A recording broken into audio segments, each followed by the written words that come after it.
Esse é o Ancapsu e nós vamos falar agora sobre a história do alumínio. Você sabia que o alumínio já foi mais valioso do que ouro? É, alumínio, aquela coisa que as panelas na sua cozinha são feitas. Alumínio já foi uma coisa muito valiosa, já foi um metal precioso. Chegou a ser reserva de valor, né?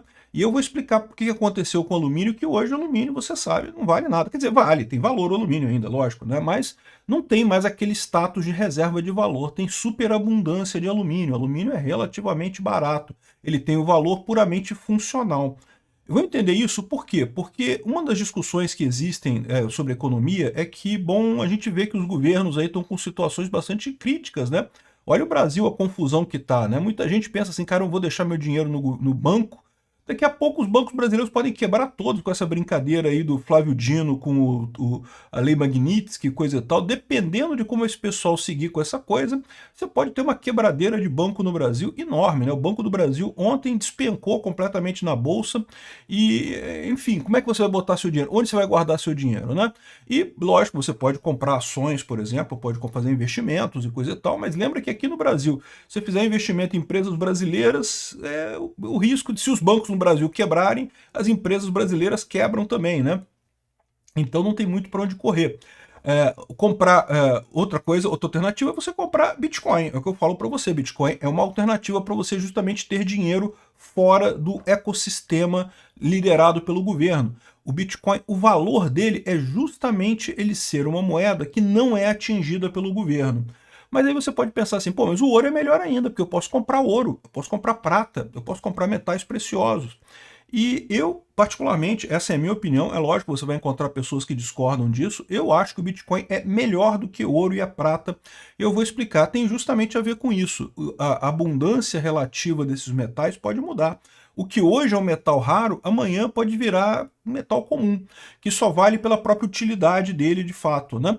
Vamos entender esse assunto aqui e vamos falar também sobre a Coinex. Vocês sabem, eu sou embaixador da Coinex, que é uma exchange em que você pode trocar os seus reais, o papelzinho colorido, lastreado em honestidade do Dino, por moedas de verdade, como por exemplo o Bitcoin.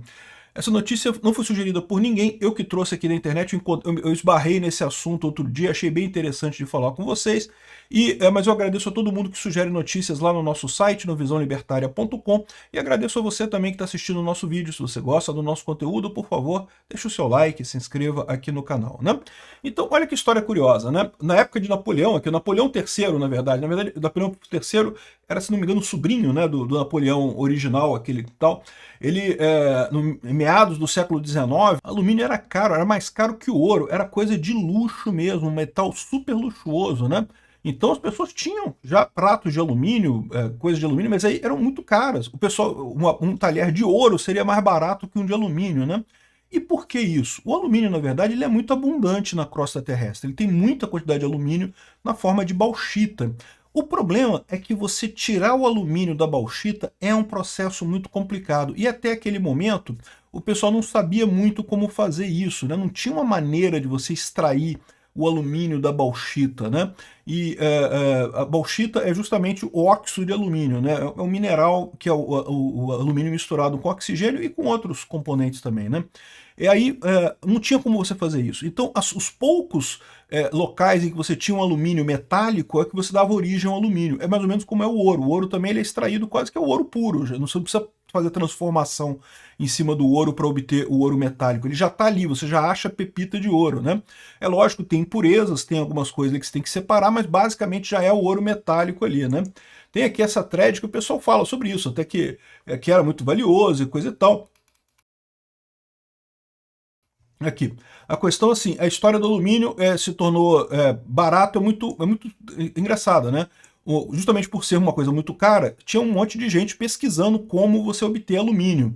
E aí um rapaz jovem lá de Pittsburgh, chamado Charles Hall, um estudante de 22 anos, fazendo experiência na casa dele, descobriu como derreter o alumínio, como purificar o alumínio, como transformar a bauxita, que é um mineral extremamente comum, que tem para tudo quanto é lugar bauxita aí, e transformar a bauxita em alumínio. A bauxita é o alumínio com oxigênio. E ele conseguiu isso usando eletricidade, que era uma novidade na época. Eletricidade, vocês sabem, né? Século XX, 1900 e alguma coisa, assim, no início do século XX, era uma coisa rara, né? A gente só foi ter eletricidade ampla como a gente tem hoje lá meados do século XX, já 1900 e alguma coisa, né? E esse garoto de 22 anos, ele teve uma aula com um professor que falou que se alguém conseguisse descobrir como transformar a bauxita em alumínio, porque eles já sabiam que a bauxita era feita de alumínio com oxigênio, só que eles não conseguiam separar a coisa, né, pela forma como ela estava, né? E aí ele descobriu, justamente usando, uma mistura, você mistura, esse processo aqui, é o processo Heroult. Você mistura carvão com alumínio dissolvido na água, aquece, bota eletrodo ali, separa o alumínio e você leva um forno elétrico, aplica uma temperatura, não sei o que lá. Enfim, aí você consegue fazer essa separação e obter o alumínio metálico a partir daí de forma barata, usando a eletricidade. É o método que é usado até hoje, tá? É lógico que teve melhorias, teve avanços nisso daí, mas basicamente é a mesma coisa que você tem até hoje. Esse rapaz, então, ele montou uma fundição de alumínio lá em Pittsburgh, que hoje em dia você conhece, a Alcoa. Já ouviu falar da Alcoa, não ouviu? Pois é, uma das maiores empresas de alumínio do mundo, né? Curiosamente, quando ele foi patentear a solução dele, né, a invenção dele, descobriu-se que um outro jovem francês, o tal do Heroult, de 22 anos também, os dois jovens de 22 anos, tinha inventado o mesmo método de forma independente na França, né? Ou seja, ele de fato ficou rico, né? Descobriu esse método e ficou rico, né? Isso é uma coisa que acontece. A tecnologia, você descobre tecnologias para descobrir, para conseguir fazer processos, né? E se alguém descobre uma tecnologia para conseguir determinado material, de repente esse material fica barato. Hoje em dia, o rapaz ficou milionário, dono da Alcoa, né? Ficou realmente muito rico, mas o alumínio em si não tem mais tanto valor hoje em dia. Você tem panelas de alumínio na sua casa, provavelmente, né? Você nunca passou pela sua cabeça que isso pudesse ser uma coisa rara ou uma coisa importante. O alumínio tem valor hoje em dia pela capacidade, pelo uso dele, né? Alumínio é usado em fiação, é usado em panelas, é usado num monte de coisa, e realmente é um metal muito útil, mas é barato relativamente, né?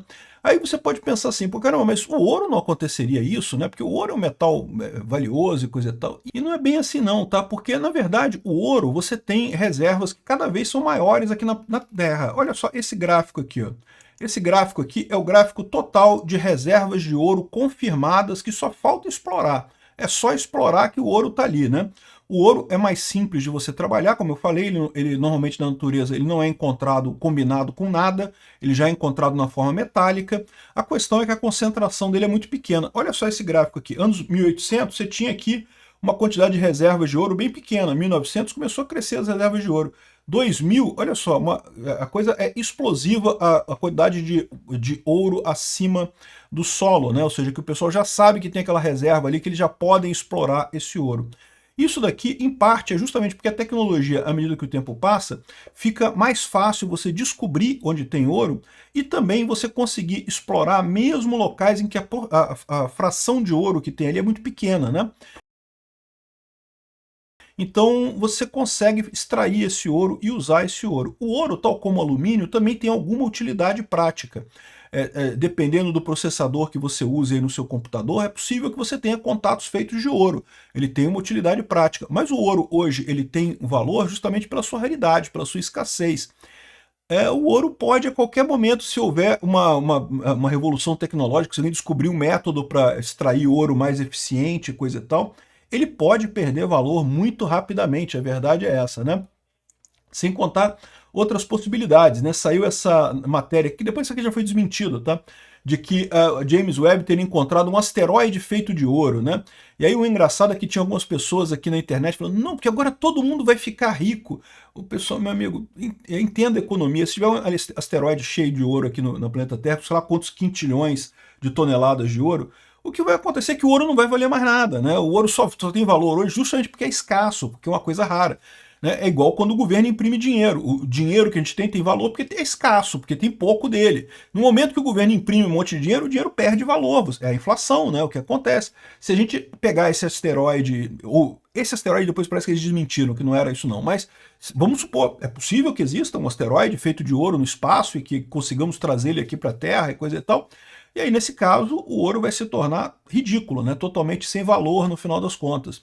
Então, essa é a situação nisso daqui. O sal, você lembra que o sal já foi uma coisa valiosa. A palavra salário, né? Os romanos eram pagos em sal, né?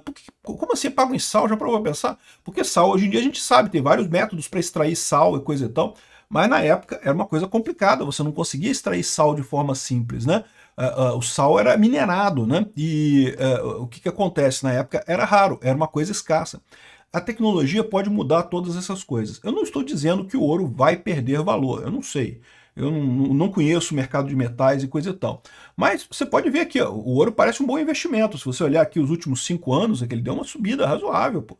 Subiu 71% nos últimos 5 anos, uma boa subida, né?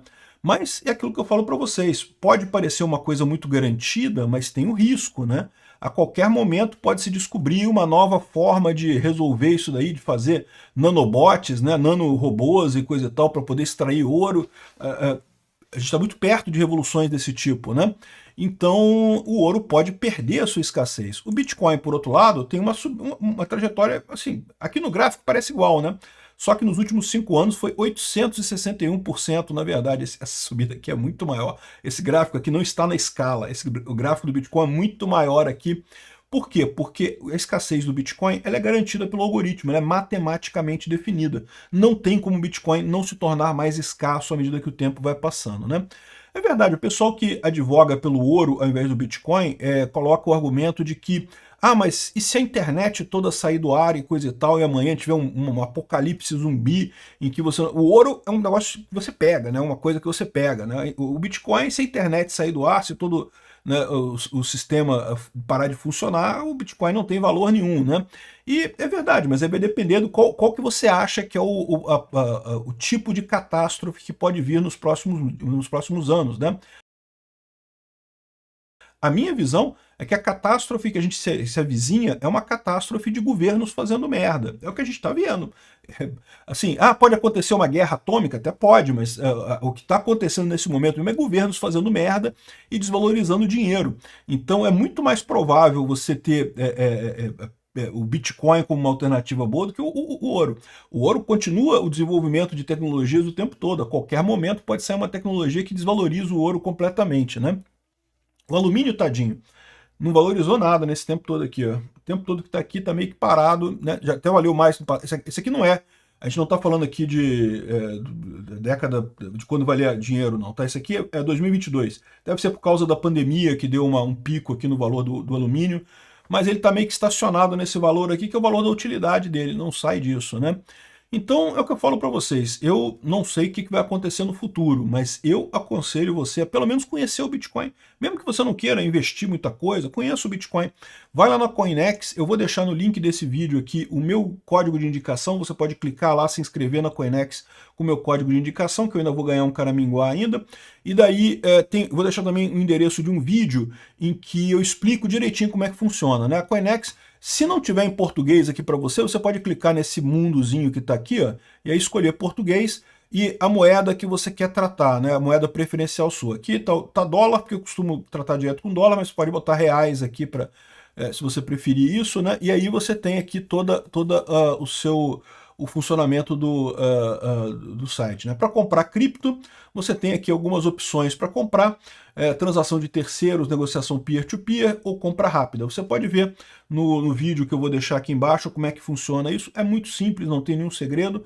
Tem que fazer KYC, tem que mostrar a cara, botar um documento lá, aquele negócio todo, aquele processo todo para fazer KYC. KYC é Know Your Customers, conheça o seu cliente, né? Porque a preocupação deles é a questão de lavagem de dinheiro e coisa e tal. Mas essa é uma das vantagens da Coinex, né? Ela fica lá em Hong Kong, ou seja, fica longe das autoridades brasileiras. Peter, mas as autoridades chinesas não podem fazer alguma coisa? Em tese até pode, mas a chance de você ser sacaneado pela Receita Federal do Brasil, você sendo brasileiro, é maior do que você ser sacaneado pela Receita Federal chinesa lá na China, né? Então, eu me sinto muito confortável, já uso a Coinex há muito tempo, minha conta é bem antiga e nunca tive problema, a verdade é essa, né?